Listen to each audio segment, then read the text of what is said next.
Sans plus tarder, on est à notre troisième conférencier. Plusieurs le connaissent.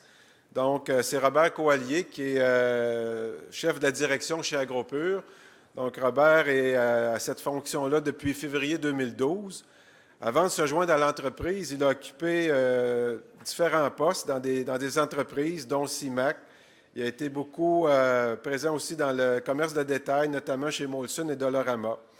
Il a également siégé au conseil d'administration de plusieurs entreprises publiques et privées, dont AgroPure, où il a siégé à titre de membre invité pendant 2 ans avant d'en être nommé chef de la direction. Il a une formation en administration, un baccalauréat ainsi qu'une maîtrise en administration des affaires. Il a eu également une carrière au niveau d'institutions financières comme la Banque nationale, la Caisse de dépôt, où il a acquis une connaissance approfondie du financement, des fusions d'entreprises, du commerce international et des marchés financiers. Alors, sans plus tarder, j'invite Robert à vous adresser son message, son témoignage.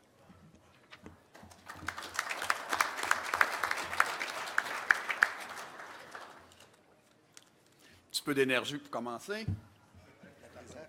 Pardon? Oui, mais moi, ça fait depuis 8h30 que j'attends me passer. Fait que j'en ai besoin d'énergie après les 2 personnes qui ont présenté avant moi, que j'aimerais d'ailleurs féliciter, M. Dubois et Mme Thibault.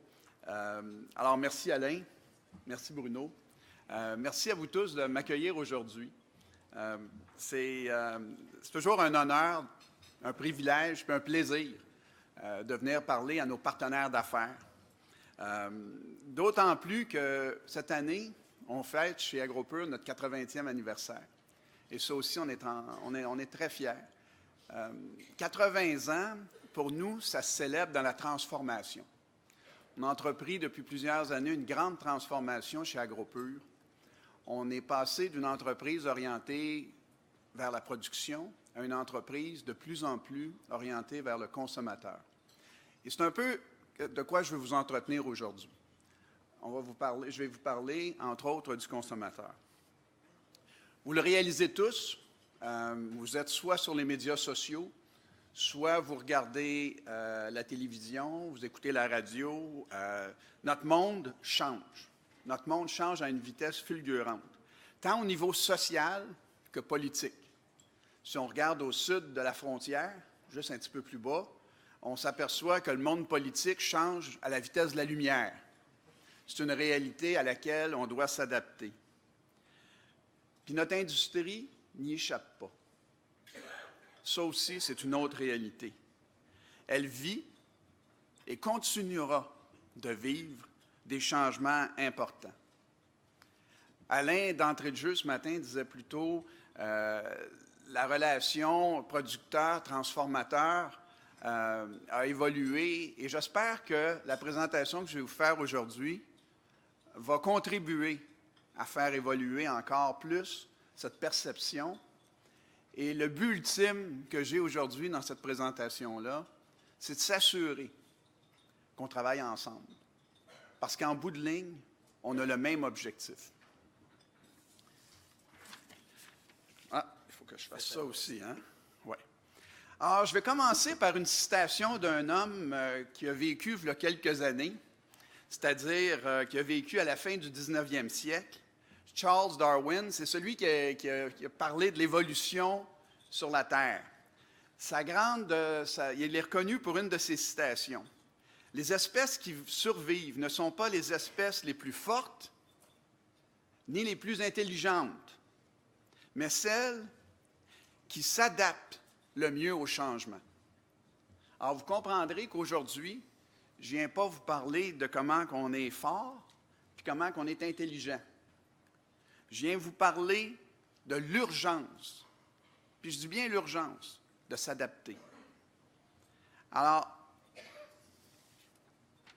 je vais vous parler de 3 choses, principalement nos enjeux, nos 3 enjeux qu'on a à vivre ensemble. Le premier, c'est le nouveau consommateur. Je vais vous parler des milléniaux, vous en avez entendu parler hier. Je vois qu'il y en a, puis ça me fait bien plaisir, il y en a beaucoup dans la salle. Et leur soif d'innovation. Je vais vous parler aussi du besoin pour les producteurs et les transformateurs de travailler ensemble.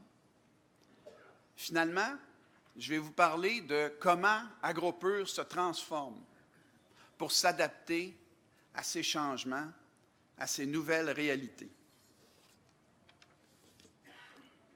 Alors,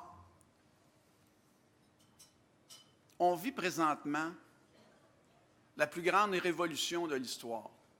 On a parlé à un moment donné de la révolution industrielle, ça avait été un mouvement très important, mais c'est rien comparé à la révolution numérique. On vit la révolution du consommateur aussi à travers cette révolution numérique-là. On en a parlé beaucoup, puis je dois dire, M. Dubois, je ne sais pas où est-ce qu'il est, mais dans la salle, qu'on soit petit ou qu'on soit grand, on vit exactement les mêmes défis. Et de plus en plus, effectivement, le nouveau consommateur est à la recherche de bien plus qu'un produit. Il est à la recherche d'une expérience.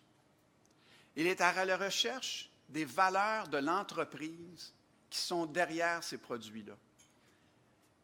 Il a accès à une multitude d'informations. Il peut connaître l'ensemble des valeurs de l'entreprise qui vend ces produits-là, et ça va avoir une influence incroyable. Je vais vous parler un peu davantage des milléniaux, parce que c'est avec qui on va devoir travailler de plus en plus.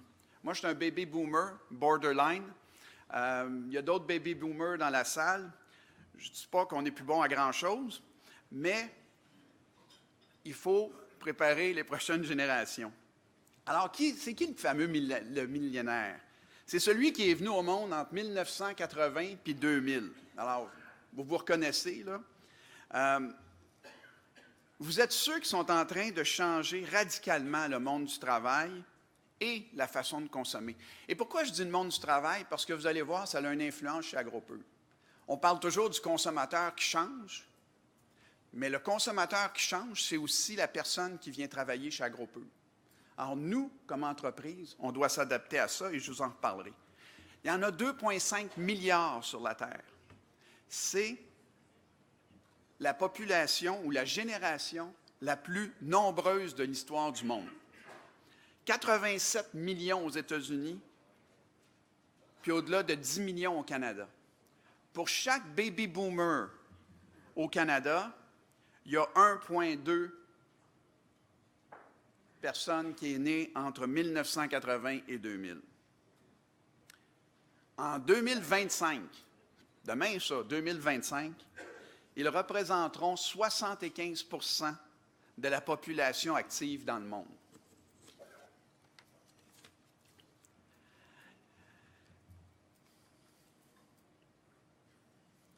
Au-delà du nombre, ils ont une rupture complète avec les valeurs qu'on vit ou qu'on a vécues les générations précédentes. On en a parlé, vous l'avez entendu, ils recherchent la transparence, la responsabilité sociale. C'est quoi les valeurs de l'entreprise? Je l'ai dit, puis ça aussi, c'est encore important. Ils recherchent l'authenticité. Il ne faut pas essayer de leur faire accroire des affaires. Ils veulent que leur emploi, ils veulent que ce qu'ils font au quotidien ait un impact profond sur le monde. Ils recherchent des entreprises derrière les produits qu'ils achètent avec lesquelles ils peuvent partager des valeurs dans lesquelles ils vont se retrouver. Ils veulent des entreprises qui vont avoir une conscientisation par rapport à la planète. Ils veulent un développement durable. Et le plus important, puis tantôt on avait l'occasion de parler avec quelqu'un, ils veulent pas juste un engagement en parole, ils veulent un engagement en acte. Puis chez AgroPure, je pense qu'on a un modèle qui les rejoint. Notre modèle coopératif résonne avec les nouvelles générations. Le modèle de partage, le modèle de régionalisation est un modèle qui résonne énormément avec eux. On parle beaucoup des économies de partage. D'ailleurs, c'est un grand sujet. Je peux vous dire que quand on parle d'économie de partage, puis on parle de Uber ou qu'on parle de Airbnb, on ne parle pas réellement d'économie de partage. Lorsqu'on parle de créer de la richesse et redistribuer de la richesse, on parle d'économie de partage. C'est pour ça que, chez AgroPure, on a un nouveau slogan, « Meilleur lait, meilleur monde ».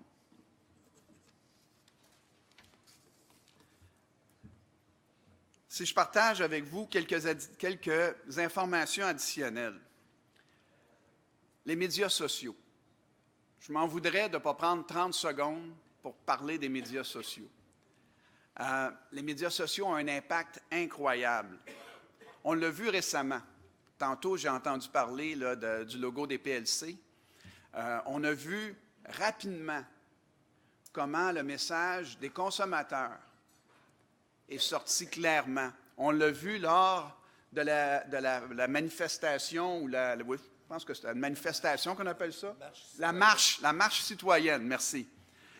Oui, c'est beau, hein? C'est bien mieux qu'une contestation ou une manifestation. On l'a vu lors de la marche citoyenne de dimanche dernier. C'était assez extraordinaire de voir les gens qui sortaient de leurs fenêtres de maison pour encourager aussi les transformateurs qui étaient là, à poursuivre cette quête vers une authenticité de la provenance des produits. Mais on a vu rapidement comment ça s'est engagé, cette conversation-là. Je suis très fier d'AgroPure, je suis très fier de l'équipe chez AgroPure, parce qu'on a pu lire, il y a 2 ans, ce message clair-là. On a pu lire que le consommateur recherchait cette authenticité, avait des valeurs et recherchait la provenance des produits. Alors, cette vague, pour nous, a été une vague de fraîcheur, parce que ça fait 2 ans qu'on a entrepris notre démarche et qu'on a appliqué le logo des producteurs de lait du Canada. Et aujourd'hui, autant on en était fiers il y a 2 ans, aujourd'hui, on en est extrêmement fiers. Quand on voit d'autres réagir et se dire, bon, il faut faire quelque chose, on va le mettre. Et qu'est-ce qui est important chez AgroPure? On a décidé de le mettre, je ne dirais pas qu'est-ce qu'on n'a pas décidé de faire, on a décidé de le mettre sur tous nos produits, sur l'ensemble de nos produits. C'est clair, on a été les premiers à dire qu'on utiliserait du lait 100% canadien dans nos produits, et c'est ça qu'on fait. Maintenant, il faut réaliser aussi que ce n'est pas juste ça qui va nous faire gagner. C'est une partie de l'équation. Mais à travers les médias sociaux, à travers le nouveau consommateur et les façons de l'approcher, on doit s'assurer qu'on comprend qu'est-ce qu'il veut. Savez-vous, tout le monde connaît Amazon, je pense que vous avez eu une présentation hier sur Amazon, je ne sais pas si on vous a donné ce chiffre-là. Quand vous allez sur un site Amazon, 38% des ventes d'Amazon, ce n'est pas ce que vous alliez acheter. Vous alliez acheter du lait au chocolat naturel, qui est excellent, et l'algorithme derrière, l'intelligence artificielle derrière, va vous suggérer d'acheter aussi du yogourt parce qu'ils savent qu'à chaque fois que vous venez sur le site, vous achetez des produits laitiers. Il va vous suggérer des marques selon les marques que vous préférez. 38% des ventes, c'est ça. Savez-vous c'est combien de ventes Amazon? 178 milliards. Alors, imaginez l'impact que ces technologies-là ont et comment nous, on doit réagir par rapport à ça. En 2020, là, c'est encore une fois demain, le consommateur moyen s'attend à ce que 50% de ce qu'il achète, on lui a dit qu'est-ce qu'il a de besoin. Alors, répondre aux besoins du consommateur aujourd'hui, là, honnêtement, on ne réalisera rien. Il faut anticiper le besoin du consommateur. Il faut lui dire ce qu'il aura de besoin. Et c'est là notre grand défi. L'importance de s'adapter passe par là.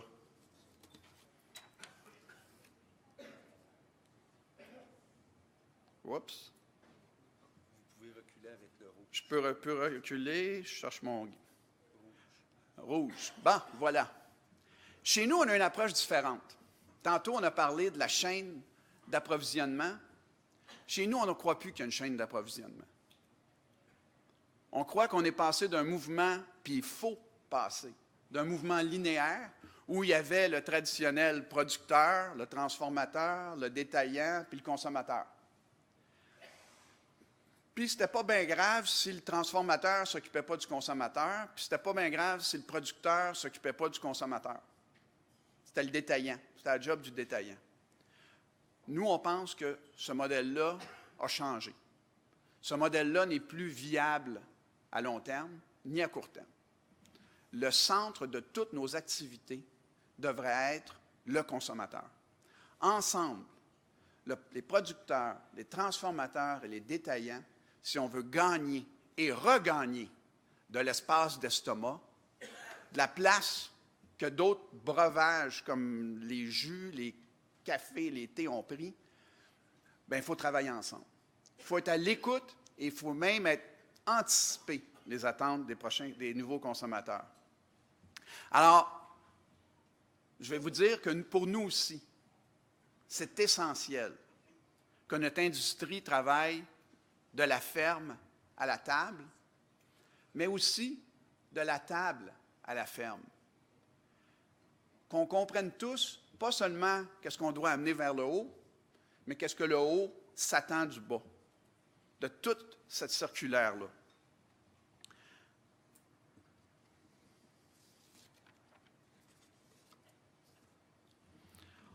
On peut gérer le changement. On ne peut gérer le changement. Le changement, là, quelqu'un qui dit qu'il n'y en aura pas de changement, c'est impossible. La chose qu'on peut faire, c'est le devancer. Et c'est ça qu'on doit faire. Il y a 3 sortes d'entreprises. Il y a celles qui résistent au changement. Il y en a beaucoup. Puis je vais vous donner quelques cas tantôt, à l'extérieur du secteur laitier, qui ont résisté au changement. Aujourd'hui, elles sont mortes. Il y a celles qui s'adaptent au changement. Celles qui s'adaptent au changement, elles survivent. Puis finalement, les meilleures entreprises, comme j'ai dit, ne s'adaptent pas au changement. Elles le devancent. J'espère que ce n'est pas mon petit mot qui me reste juste 5 minutes, ça. Là, hein? Non. OK.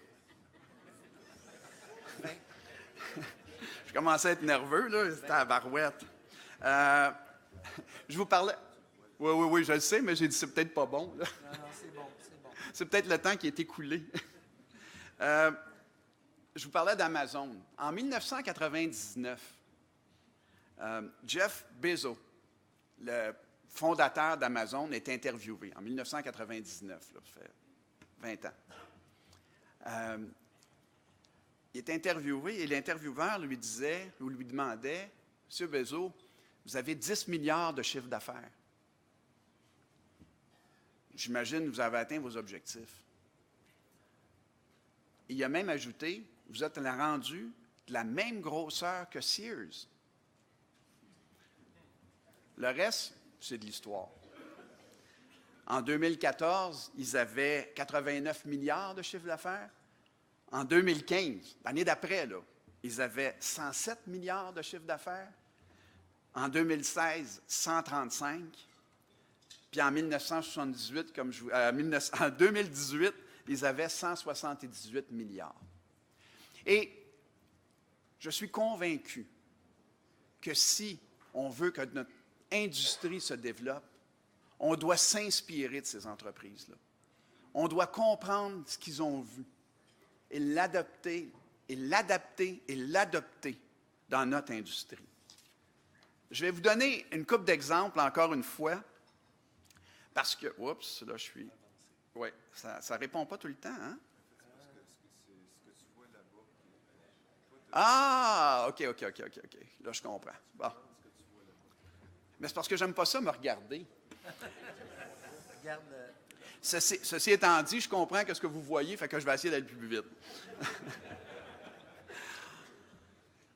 Kodak. Tout le monde, ben, en tout cas, peut-être pas, il y a peut-être quelques millénaires qui s'en rappellent pas, là, mais les baby boomers, on se rappelle tous de Kodak. 1880, il y a un monsieur qui s'appelle George Eastman qui lance la pellicule photographique, une innovation incroyable. En 1981, Kodak, c'est 10 milliards de chiffre d'affaires, une marge brute de 80 %. Il y a un des dirigeants là-bas qui dit « C'est difficile de trouver un autre business qui fait autant d'argent et puis qui est légal. » C'est un fleuron. Aujourd'hui, ça existe au Canada puis au Québec. Ça pousse au Québec, en tout cas. Mais en même temps qu'ils font tant d'argent, ils développent une technologie qu'on appelle aujourd'hui la technologie numérique. Puis là, ils se disent, c'est intéressant, mais si on commence à vendre de ce produit-là, on va vendre moins de nos films, mais on va la donner, on va la vendre à quelqu'un, pas cher, puis on va vendre davantage de papier photographique, parce que le monde qui vont faire de la photo numérique vont se servir du papier pour imprimer leurs photos. Ça prend quelque chose pour regarder tes photos. Ils avaient été extrêmement innovateurs. Ils avaient développé la technologie numérique, mais ils ont manqué complètement de vision. Ils ont bâti leur modèle d'affaires sur ce qu'ils fabriquaient et non pas sur les attentes du consommateur. Un exemple flagrant de qu'est-ce qu'il ne faut pas faire. Ce n'est pas parce qu'on a quelque chose qui est payant. Ce n'est pas parce qu'on est un leader aujourd'hui qu'on a la base pour être un leader demain. On peut l'être si on écoute le consommateur. Pendant ce temps-là, en parallèle avec ça, en 2002, un jeune homme de 27 ans se dit « L'expérience numérique, comment on peut pousser ça un petit peu plus loin? » Là, c'est supposé de fonctionner.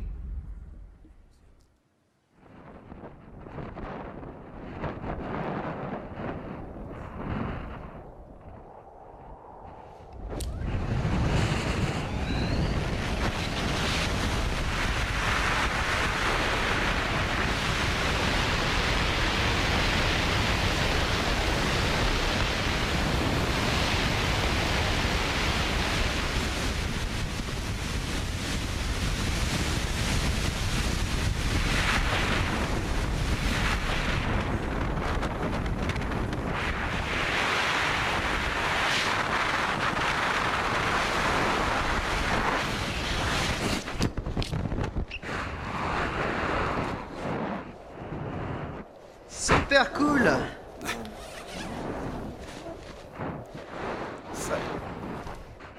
Cette personne-là a lancé la GoPro.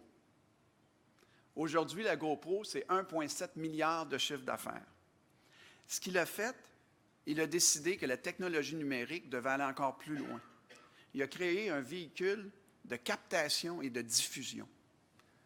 Certains d'entre vous, je suis sûr, avaient une GoPro. D'autres avaient des enfants qui ont des GoPro.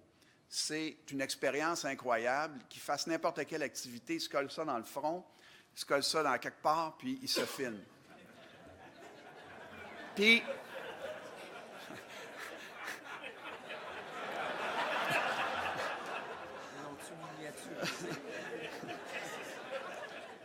là, je pense que vous allez plus loin que ma pensée.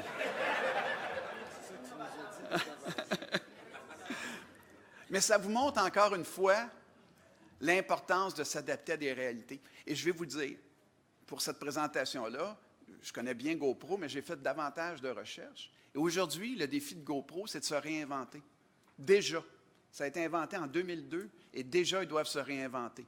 Parce que le consommateur recherche une nouvelle expérience. Il faut l'amener plus loin. L'expérience de ce qu'il vit avec la GoPro aujourd'hui n'est pas encore suffisante. Leurs ventes ont commencé à stagner. Alors, ça montre encore la rapidité avec laquelle les choses changent. Le dernier exemple que je vous montre, puis j'espère que je vous amène ailleurs, parce que du laitier, vous connaissez ça. Le laitier, on en fait tous. C'est d'aller ailleurs, voir qu'est-ce qui se fait puis comment ça se passe. Une entreprise de téléphone, Nokia, fondée en 1865. Nokia était le leader mondial en 1998 dans la fabrication de téléphones mobiles. À quelque part, à un moment donné, il y a une petite compagnie, elle était rendue assez grosse, là, Juste une question. En quelle année Apple a sorti le iPhone? 2007, exactement. 2007, là. On ne parle pas de 50 ans, là. 2007. On a sorti l'iPhone. Nokia avait toute la technologie pour faire des téléphones intelligents, mais eux autres ont dit, le consommateur n'embarquera pas là-dedans. C'est trop compliqué. Le consommateur va vouloir un téléphone. Puis un téléphone, c'est fait pour parler puis écouter. C'est tout. À partir de là, c'était le début du déclin de Nokia. Nokia, en 2013, coupait 10 000 emplois. En 2014, ils étaient vendus pour pas grand-chose et ils ont été revendus encore après. Et Nokia, à toute fin pratique, est rendu une entreprise qui essaye de se redéfinir, redécouvrir, mais ça n'existe plus. Encore pourquoi? Un manque de vision et de ne pas avoir écouté et anticipé le consommateur. J'entendais une statistique récemment qui disait qu'environ 15 % des gens se servent de ça maintenant pour téléphoner. C'est-à-dire, je recommence, c'est 15 % de l'utilisation du téléphone qui sert à téléphoner. Le restant, c'est surfer sur le net, c'est faire toutes sortes d'affaires, faire des applications, à texter, se faire prendre à faire des affaires pas correctes, plein d'affaires. Alors, ce que j'essaie de vous faire, de vous passer comme message, on va réussir ensemble, mais juste ensemble. Parce que n'importe quel transformateur peut avoir des idées exceptionnelles. Si on ne travaille pas ensemble, puis vous n'adhérez pas à ça, bien, on n'arrivera à rien parce que vous êtes les fournisseurs de la matière première. Alors, il faut qu'on développe ce partenariat. Avant d'entreprendre la dernière phase qui va parler d'AgroPur et comment on adresse ces défis-là, je vais juste, à tous les matins, je me dis, un jour, on regardera l'histoire. On regardera l'histoire d'AgroPur. On regardera l'équipe de direction qui a été là, en tout cas de 2012 à je ne sais pas quand, mais on regardera cette équipe de direction-là, puis là, je regarde mes membres du conseil d'administration, on va tous nous regarder. Puis à tous les matins, je dis, c'est quoi que je ne veux pas qu'on dise de nous autres? Qu'est-ce qui va faire en sorte que les gens vont se souvenir de nous autres pour les mauvaises raisons? Je vais vous en donner une coupe. Il y a quelqu'un, puis pas n'importe qui, l'avocat de Henry Ford en 1903, il a dit, le cheval est là pour rester, mais l'automobile n'est qu'une nouveauté, un mode de passage. J'aimerais pas ça qu'on se souvienne de moi pour ça. La télévision ne saura garder ses parts de marché au-delà de ses 6 premiers mois, en 1946. Les gens vont vite se lasser de regarder une petite boîte de plywood chaque jour ou chaque soir. Un autre qu'on ne veut pas... Écoutez, le magasinage à distance, bien que soit tout à fait plausible, va tomber. J'aimerais ça tomber comme ça. En 1997, le fondateur de Digital Equipment a dit « Je ne vois aucune raison pour laquelle quiconque voudrait un ordinateur à la maison. »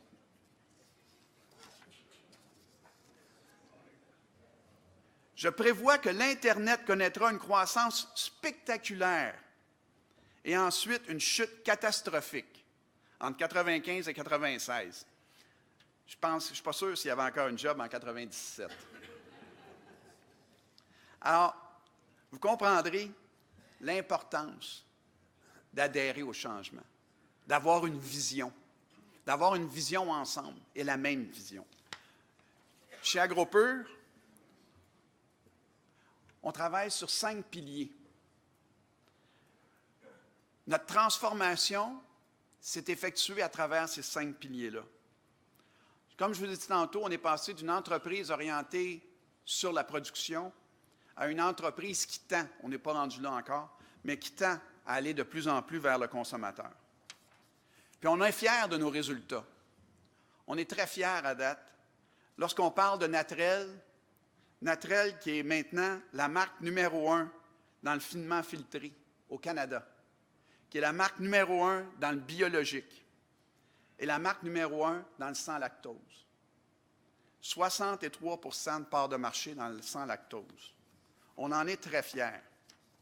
On aimerait ça être fiers tous les jours. Mais des fois, on a des raisons pour l'être moins. Là, c'est supposé de fonctionner. Ah, il faut que je demande aux techniciens. Techniciens.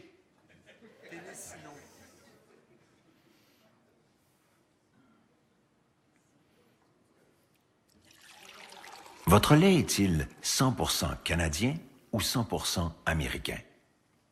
Natrel, par la coopérative AgroPure, fier d'offrir du lait 100% canadien aux familles canadiennes. AgroPure ne craint pas la compétition. Je veux juste le dire d'entrée de jeu. AgroPure ne craint pas la compétition lorsqu'elle est à armes égales. Aujourd'hui, les Coca-Cola, Fairlife, avec l'appui de certains producteurs, ont eu un droit assez extraordinaire. Dans le temps de la construction de leur usine à Peterborough, ils vont avoir le droit d'importer du lait américain au Canada avec un avantage de prix d'environ 70 sous le litre. Je n'en fais pas un gros cas. Je vous dirais juste qu'ils investissent 80 millions dans une usine. AgroPure a investi 50 millions derrière le sans lactose depuis qu'on l'a lancé. AgroPure a créé le segment du sans lactose au Canada. Imaginez-vous, là, fermez vos yeux, vous connaissez tous AgroPure. Si AgroPure avait demandé des quotas d'importation lors de l'agrandissement de nos usines de Bon Conseil, de Lethbridge, de Oka et de Saint-Hyacinthe. Imaginez. Alors, vous comprendrez que tous ces faits-là, pour nous, ça vient créer un environnement. Il y a tout ce qu'on appelle, on en a parlé tantôt, les accords, puis j'y reviendrai, les accords internationaux, puis on comprend tous que dans des ententes internationales, il y a un give and take. On n'a pas le choix, puis je sais que le secteur laitier en a donné beaucoup dans le give and take. Il en a donné énormément. Ceci étant dit, on n'est pas obligé au Canada de s'auto-flageller. On n'est pas obligé, à cause d'un investissement, de nécessairement accorder des privilèges à des entreprises qui fait en sorte que la compétition ne sera pas égale. Alors, on espère que ces situations-là, ensemble, on peut les adresser dans le futur. Je continue avec nos marques. Notre marque ou notre appréciation du logo, encore une fois, des producteurs de lait du Canada. On est très, très fiers d'avoir été les premiers. On est très fiers parce que l'ensemble, la vaste majorité de nos produits portent le logo. On est aussi très fiers parce qu'on a d'autres marques. On a Oka qui fête son 125e anniversaire. On a Yogo, qui est l'autre marque de yogourt, et qui est quand même numéro 1 chez les enfants et qui est quand même, après 6 ans d'existence, 6 ans d'existence, numéro 1 chez les millénaires. Cette année, AgroPure a gagné le championnat du monde pour son camembert L'Extra. Alors, je pense que comme entreprise et comme producteur, parce que c'est vous autres qui fournissez la matière première, on a de quoi être très fiers. Le deuxième pilier dont je veux vous parler, c'est l'innovation. On en a parlé beaucoup. L'innovation, pour nous, est un pilier extrêmement important. On vous le dit, le consommateur veut de la nouveauté. On doit anticiper ce qu'il veut. Et chez nous, on a décidé d'avoir une approche par rapport à l'innovation extrêmement structurée. On a créé ce qu'on appelle l'Inno AgroPure. L'Inno AgroPure, c'est la mise en place d'un processus complet qui part de l'idéation jusqu'à la mise en marché. Je ne ferai pas le tour de toutes les activités qu'on fait sous l'Inno AgroPure, mais je vais vous en parler de quelques-unes. Inno Challenge. Inno Challenge, c'est un processus d'innovation ouverte. On appelle les gens du monde entier à participer à ce concours-là. Et à travers ce concours-là, on veut trouver des nouveaux produits, des nouveaux emballages et surtout des nouvelles occasions de consommer des produits laitiers. On a fait notre deuxième version cette année. Aujourd'hui, on a 5 entreprises qu'on a retenues avec qui on travaille. Ces entreprises-là font partie de ce qu'on appelle InnoAccel. InnoAccel, c'est un accélérateur. Ces entreprises-là, c'est toutes des entreprises en démarrage ou qui ont quelques centaines de milliers de dollars. On les amène chez AgroPure travailler avec nous pendant 3 à 4 mois. On leur donne des mentors à l'interne, on leur donne des mentors à l'externe. Ils ont accès à tous nos services de R&D et on les aide à accélérer le développement de leurs produits. Une fois que cette accélération-là est faite, et ça, là, c'est sans obligation. À vrai dire, on les a même payés parce qu'ils ont gagné le concours. À la fin de tout ça, on s'assoit avec eux, puis on décide, on a-tu un futur ensemble? On veut-tu travailler encore ensemble? Ils peuvent dire oui, ils peuvent dire non. On peut dire oui, on peut dire non. Mais pour nous, c'est la façon, à travers l'innovation ouverte, qu'on va être en mesure d'accélérer notre mise en marché de nouveaux produits. Finalement, le dernier dont je vais vous parler, c'est InnoCapital. On a formé avec la Caisse de dépôt une plateforme de développement, un fonds d'investissement de 40 millions, dans lequel chacun va contribuer 20 millions. Et avec ça, on va investir dans des idées, des entreprises en démarrage à travers l'Amérique du Nord pour encore accélérer la mise en marché de nouveautés, les amener ici et s'assurer qu'on développe le secteur laitier à la vitesse grand V. Ça, c'est la photo de nos participants de cette année. Vous pouvez voir que ce sont tous des jeunes, des produits super excitants. Il y en a un, c'est une boîte pour faire du fromage à la maison. Il y en a un autre, c'est des friandises glacées. Mais au lieu de mettre ça sur un bâton de bois, ils mettent ça sur un pretzel ou une péruline. Puis ils ont fait breveter ça. Alors, eux autres, à chaque fois qu'on mange une de leurs friandises, on sauve un arbre. Alors, c'est important. Puis c'est avec ces gens-là qu'on veut travailler, puis on va voir si on est capable de faire autre chose avec eux. Là, j'espère que mes compétiteurs là, ne partiraient pas avec mes idées. L'autre chose qu'on a fait, parce qu'on reconnaît l'importance de l'intelligence artificielle. L'intelligence artificielle, c'est le futur. Alors, on est la seule entreprise laitière qui s'est associée à Scale AI, qui est une des super grappes que le gouvernement fédéral a choisies. Alors, on fait partie d'un consortium dans lequel le gouvernement fédéral va venir aider les entreprises à implanter chez elles l'intelligence artificielle. Alors, on est très fiers de faire partie de ce groupe-là. On en a des nouveaux produits, on en a qui s'en viennent. On a fait un test, un pilote avec nos chips de yogourt. C'est un yogourt qui a toutes les caractéristiques du yogourt, mais qui est déshydraté et qu'on mange comme une chip. Vous allez voir, ça s'en vient, n'oubliez pas d'en acheter. La deuxième chose, on a importé aussi, parce qu'il ne faut pas tout le temps réinventer la roue, d'Asie, une technologie pour faire des mochis. Des mochis, c'est une balle de riz remplie de crème glacée. Et ça permet de faire deux choses. Ça se mange avec les doigts, si on le veut. Et deux, qu'est-ce qui est bien important, le millénaire veut consommer, veut de l'indulgence, mais ne veut pas 800 calories à chaque fois.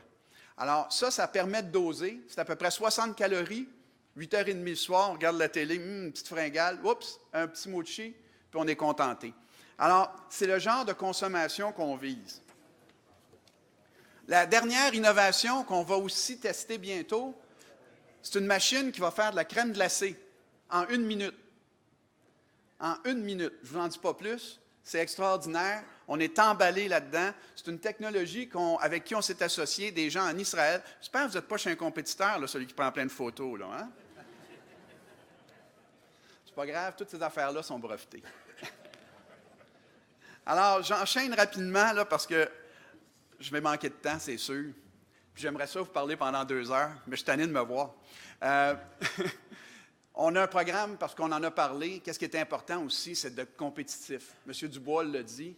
Avoir la valeur pour son produit, c'est important, mais il faut s'assurer aussi que cette valeur-là demeure toujours raisonnable. Chez nous, on a entrepris un grand programme de réduction de nos coûts par principalement la simplification de nos processus. Depuis 2013, c'est 200 millions qu'on a retranchés de nos coûts et on a un nouveau programme dans lequel on s'est engagé à réduire nos coûts de 50 millions par année. Un défi de taille.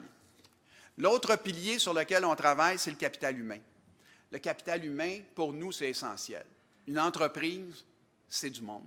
On est 8 300 employés chez AgroPure.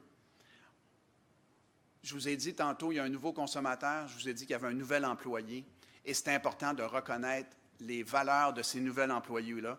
Et on a mis en place une multitude de programmes qui visent justement à valoriser la tâche, à s'assurer de milieux de travail qui sont adéquats, qui sont attrayants. Aujourd'hui, on a une pénurie de personnel. Ce n'est pas vrai que les gens vont accepter des conditions qui ne sont pas acceptables. Je dis à tout le monde, qu'est-ce qu'on fait quand on a l'impression d'être dans un donjon? 5 minutes après, on essaie de s'échapper. Alors, il faut s'assurer qu'on ne crée pas des milieux de travail qui ont l'air des donjons, mais bien des milieux de travail qui sont agréables et qui permettent aux gens de s'épanouir et des programmes aussi qui reconnaissent ça. Finalement, notre développement national et international, aujourd'hui, AgroPure, c'est 6,7 milliards de revenus.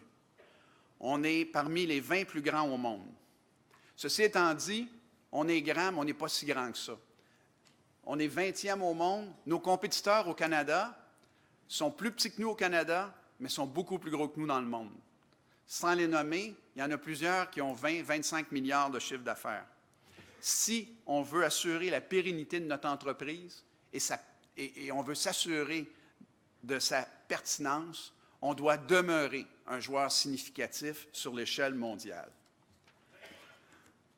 En terminant, on a des grands enjeux devant nous, tous, producteurs et transformateurs. L'entente États-Unis, Mexique, Canada n'est pas une entente qui nous rend heureux personne. L'entente où on a parlé tantôt de l'étiquetage de l'emballage, et je vais anticiper la question, on est très impliqué à tous les niveaux, autant dans les ententes internationales qu'au niveau des débats nationaux. Il est important qu'ensemble, activement, tous, on se concentre sur le consommateur. Il faut s'élever ensemble contre des situations qui sont inéquitables, les accords commerciaux, mais aussi les traitements de faveur. Il faut encourager, poursuivre l'encouragement des investissements canadiens, d'entreprises canadiennes. Souvent, on nous prend pour acquis. On dit qu'ils n'iront pas nulle part, eux autres. Ils n'ont pas le choix d'investir au Canada. Ce n'est pas grave. De plus en plus, il y en a des choix. Mais notre choix, nous, c'est de poursuivre notre développement. De poursuivre notre développement au Canada. AgroPure veut être le leader canadien. Et pour ce faire, on considère qu'il n'y aura qu'une façon de le faire. C'est si on travaille tous ensemble. On a investi dans les 5 dernières années au-delà de 700 millions de dollars au Canada. C'est beaucoup d'argent. C'est énormément. Mais je pense qu'on en est très fiers. Puis ça assure des technologies qui vont permettre de prendre votre produit et de l'amener encore plus loin dans la chaîne de valeur et de faire en sorte qu'on demeure plus pertinent en devançant les besoins du consommateur. Je vous remercie.